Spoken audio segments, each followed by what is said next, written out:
Whether your company is in growth mode, protecting what they have on hand, or adapting to a new normal, responsible expense management is never far from an executive's mind. This is particularly true during an economic downturn when the cash generated from expense reductions can be invested in growing your competitive advantage or as an alternative to more drastic action. My name is Philip Ideson, and in this special 5-part Art of Procurement series, I'll share with you the strategies and tactics that you can use to responsibly build the expense management program that your organization needs and achieve cost savings that stick.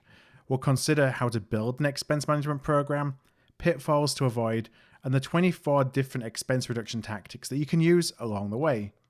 I'll be bringing my own personal experience from achieving hundreds of millions of dollars of savings as a practitioner and consultant over the last 20 years in a way that always focused on aligning outcomes with stakeholder and with company needs. In this first part, we kick off the series with a 5-step process that should be at the foundation of your program to translate data into results.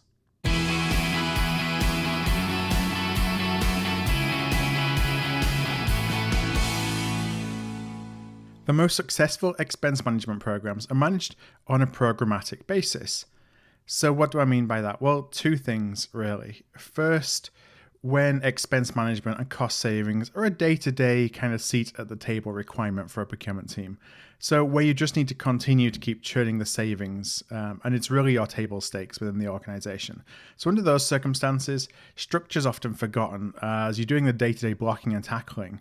But working closely with stakeholders to understand the needs of the business and having a governance structure to ensure projects remain on track and that the value, the savings that you achieve are appropriately reported, those things should never be forgotten.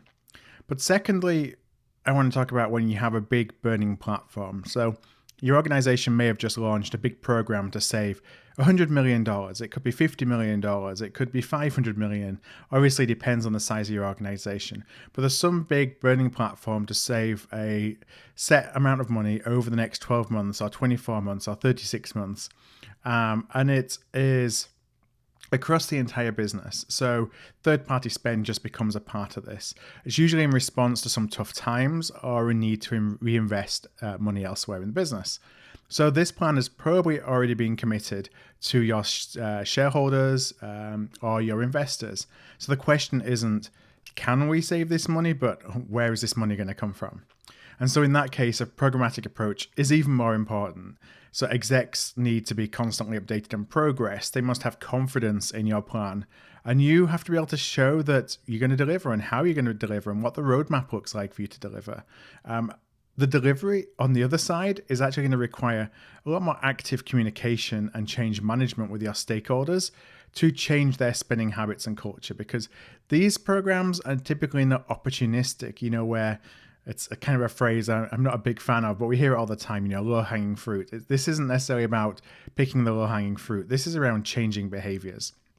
So program becomes so much more important. And when we think about an expense management process, I'm going to go at the high level, just kind of share what the steps are. Then I'm going to go into the steps in detail. So step 1 is about your data. Step 2 is about needs. Step 3 is building a structure. Step 4 is your plan. And step 5 is deliver. So let's go into those 5 steps. And step 1 is that data collection and analysis. So that's really the foundation of any program. You need to know and get a good picture of who you're spending, where you're spending it, and with whom you're spending. And so you need to collect that third-party spend data so you can get a complete view of your supplier expenses. Many companies already have spend analysis reporting capabilities. And for those, nothing more than some data maintenance and cleansing and just making sure that data is up to date may be required. But if you're starting from scratch, or perhaps you just don't have good rigor in terms of collecting spend data, you really need to start thinking about this in 3 different ways, or 3 steps, if you will. So first of all, you need to identify the data sources. So where is the raw data sitting within your organization that speaks to the spend that you have with your third parties, with your suppliers? It could be on the general ledger, data from the general ledger. It can be held in supplier invoices. It can be P-card, corporate credit card data. You need to get all that data, bring it together into one place. Second step is cleansing the data. So removing any line items that are obviously not third-party spend, such as taxes, for example, or that that they're unaddressable. Often intra-company spend gets in here. Sometimes spend related to healthcare. There's often pass-through expenses. So, taking all that out of your data analysis. And then you go through a process of really normalizing the line items where you have multiple supplier names that represent a single supplier. An example that is often cited is IBM. So you can have IBM, the three initials. You can have IBM, the initials, but with full stops or periods in between each initial. You can have operating units, for example, IBM UK Limited, IBM LLC for one in the US, IBM GmbH in Germany, etc., etc. Or you can have IBM spelled out the old-fashioned way, International Business Machines. So all of those we need to normalize into a single kind of supplier name so that when you start rolling up all the data, it all shows as being through that single supplier as opposed to, showing 10, 20 different suppliers. And then third, we have all that kind of normalizing of the supplier names. It's about categorizing the spend. So categorizing the spend into buckets so well, this is professional services spend, this is facilities spend, this is financial services spend, this is IT spend, you name it. So you have a better understanding of what spend, how that spend is categorized. So you can use a standard taxonomy such as UNS PSC, or you can build your own. Honestly, I recommend, if you don't really have something like this in place right now, I recommend that you build your own. And also, don't spend too much time on it. If you're doing this as part of an expense management program, it's more important to be directionally accurate with your categorization, at least right now, than it is to be perfect. And you can refine that taxonomy later, but it's really easy to get stuck kind of into this this exercise to really overcomplicate your taxonomy. So you are going, 2, 3, 4 tiers of data.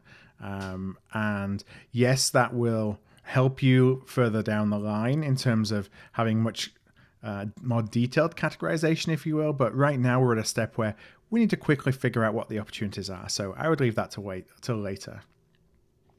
So you go through those 3 steps. Now, as I said at the beginning, you may already have access to this information through your spend analytics tool of choice. If you don't have access to good spend analytics, how are we going to actually go through this process? Well, you can actually build what I call a good enough spend cube, and you can do that in Excel or Google Sheets or whatever is your spreadsheet of choice, based on all the data sources, to at least get an idea of what your spend looks like. And if you're a small or a mid-sized company, honestly, that might be enough. You may not need the computing power of specific software to go and do that for you. At least not a one-time look. Over time, you're going to want to continue to refresh. That's where some of this tech comes in. But, if you're doing this as part of kicking off an expense management program, that might be adequate enough. Now, you can bring on board spend analytics technology to help if you don't have it. And that will help you get a handle on constant updates, make sure that data is being refreshed on a regular basis, and you can build all the logic that helps you do that. The categorization, the cleansing, the refreshes. Once you're building rules into that technology, most of it, is done for you. So you'll get every month or how often you want to do your refreshes. You'll still have some spend that needs to be normalized, cleansed, classified, but a very small amount relative to the number of line items that you have coming into the tool. A lot of folks look at building something like this in-house, and honestly, I understand why that is and has been the case. What I would say is that prices of spend analytics technology do vary wildly, and it's not necessarily based on feature and functionality, but by the amount of heavy lifting that you do versus what your selected provider will do during the onboarding phase. So in these days, it's not unheard of to find a solution where you do most of the work, but you're leveraging a really robustly built tool for $10,000 a year. or you can be spending $150,000 on something that, where a lot of the work is done for you. So really just have a think about that when you look at, is technology something that's in reach for me? And third, you can obviously hire an outside consultant to do either of those two for you. Building the spend cube in Excel, just based on their experience, they'll be able to do that a lot faster. They'll know where to look for the data. Or second, to help you bring on board a spend analytics tool. So both of those are obviously options for you. Either way, this really has to be the foundation of your expense management program. And the results are going to give you a place to start. But you're also still going to have to roll up your sleeves and review line level invoice details for suppliers or categories of spend, the products and services that you buy when you want to go and do a deeper dive. All right, step 2 of the expense management process is needs assessment. So one of the pitfalls, we're going to talk in part 2 a little bit more about pitfalls, is undertaking strategies and tactics that aren't aligned with the needs of the business. So when I think about a needs assessment, it comes in 2 forms. One, what's the overarching goals of the company? So this may be the expense reduction target that's been communicated to investors, as we said before, a burning platform that the entire organization has. And so how are we aligning this expense management program with that? But the second is, what are the needs of individual business or functional leaders and budget holders? So a good place to start there is actually, especially when you're doing this as part of a broader initiative, is to do a bottoms-up review of external spend, across each stakeholder group or category. Because you can look at every element of spend and say, that's mission critical, that's nice to have, or that's kind of a luxury spend. So think about this as zero-based budgeting for each category of spend. And doing that, really helps you to start to see where opportunities to, just not spend at all. We're going to talk about demand management later in the series, can come up. But it's just truly important. I've seen so many times when cost savings initiatives and expense management programs are run in a way that really isn't aligned and connected with what the business actually needs. You end up cutting things that are critical to the business.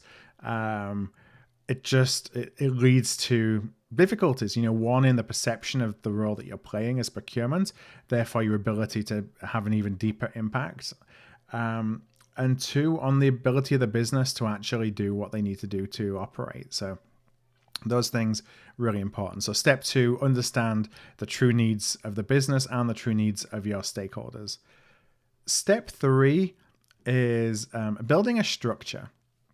So the most effective expense management programs are actually guided by a pretty strong framework. And so here are a couple of elements that you really want to think about when you're building a structure around your expense management program. Again, whether it's something that is to support a broader initiative or really on the day-to-day, achieving savings on a day-to-day basis. So the first one is program management and governance. So assigning an expense management PMO or program management office. I think that this is probably more relevant when you're looking at a big burning platform than it is the day-to-day. You can have somebody in the procurement organization who is kind of assigned this role on a day-to-day basis to at least have oversight to make sure that the savings that are being planned for are being delivered. And this could even be, just the role of the procurement leader, the procurement manager.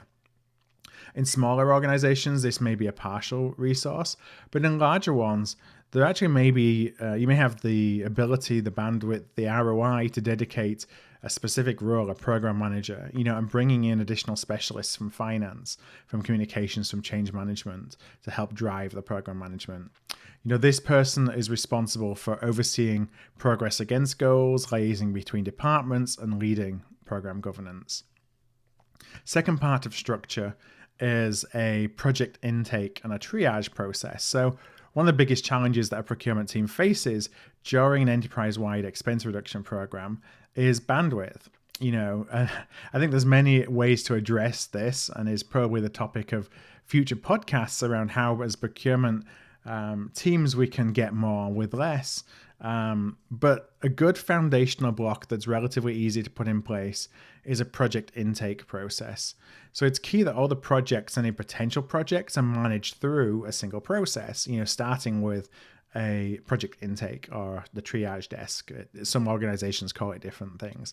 But basically, it helps you bring all the requests into one place so leadership can quickly understand resource constraints, but also allows projects to be assigned to the most appropriate resource. So what you are trying to avoid here is the most impactful team members not actually leading low impact projects.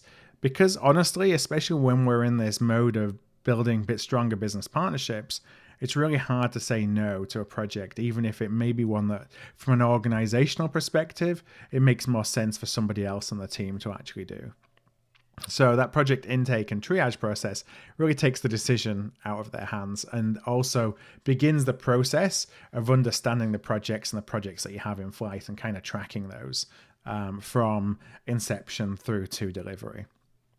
And then the last element around structure is using a simple kind of stage gate process for the sourcing or the negotiation. It doesn't have to be a sourcing project. There's really any expense management tactic that you have can have this stage gate process. Now, when I talk about stage gate process, I think that there's a few things that turn off potential stakeholders more than saying, hey, here is our 5 or 7 or 9 step process. They look at that and say, you know what, I think I can do this faster on my own. Thank you very much. So that's a common argument from stakeholders, but it doesn't have to be like that. So when you think of a simple stage gate process and you're using it more strategically, it can actually be a really key driver of stakeholder alignment. So when I think about a stage gate process, really only 2 stages are needed. 1 at the beginning of the process and 2 at the end of the process. So the beginning of the process is where you are approving with your stakeholder, with finance, if you have finance, in the room with you, what the strategy looks like for any particular project. So you're agreeing on the baseline spend, you're agreeing on whatever the savings or the benefits calculation methodology will be, the scope of the opportunity, the suppliers that you're going to be involved, any tactics and strategies that you're going to use in this initiative. So getting sign-off from procurement, from finance, and from stakeholders, that's a really good way of making sure everyone's on the same page. And that really should be secured before executing any of the agreed upon strategies or tactics. It's actually useful as well to use because a lot of stakeholders think, well, procurement, I'm still the decision maker. I don't want you, procurement, to be making decisions. And you spend so much time kind of trying to help stakeholders understand, look, ultimately it's you're spending the money. I'm not going to tell you which supplier you can use. I can recommend to you, based on all these different inputs, which supplier that we think we should use, but it's your decision.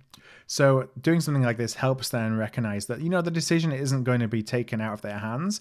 They're just going to have a really good justification for the decision and the recommendation that they make. So step 1 sets everything out. When you think about savings methodologies, it can be looking at what the baseline methodology is. So comparing price paid in a previous period for the same or materially similar products and service versus what you're going to be paying going forward. You can look at substitution methodology, which is comparing the price paid in the previous period with a new price for a different product or service, but that provides the same outcome. Or something like a market basket methodology, which is, again, comparing the old price that you paid versus the new price for just a representative selection of products and services that you get within that category or from that supplier, where it doesn't make sense to track every item individually. Maybe that's just due to the fact that there is a lot of volume of different items purchased.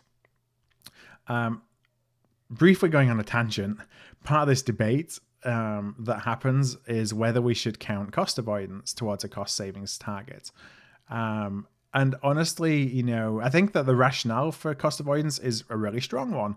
We do create value when we negotiate away a cost increase, mitigating a cost increase, or whether we have used a lot of market knowledge and data or leverage or whatever the tactics may be to reduce the price of something that would have been bought at a higher level if we hadn't got involved. Absolutely, value is created there. However, how do we report on that? My recommendation really is to track and report cost avoidance separately as part of a balanced scorecard rather than including that in your expense reduction reporting. So we think about, we've got the approval for the strategy for how we're going to measure savings, what the tactics are going to look like. The other stage at the end is what are the outcomes. So we've agreed on the chosen supplier, the pricing, the implementation timeframe, the roles and responsibilities, the final savings and benefit calculation. All that should be signed off by the same team, finance, procurement, stakeholder, and then should be formalized once the final decision is made and contracts are signed. So you have just a very good and clear beginning and end of a project. That's all it takes. Those are pretty simple documents, but it really brings in some kind of consistency to how you approach the project management, and also accountability throughout, and helps you be clear on roles and responsibility for implementation. All right, so that was step 3, was building a structure. So first of all, if we go back, step 1 was the data collection, step 2 was the needs assessment, step 3 was building a structure.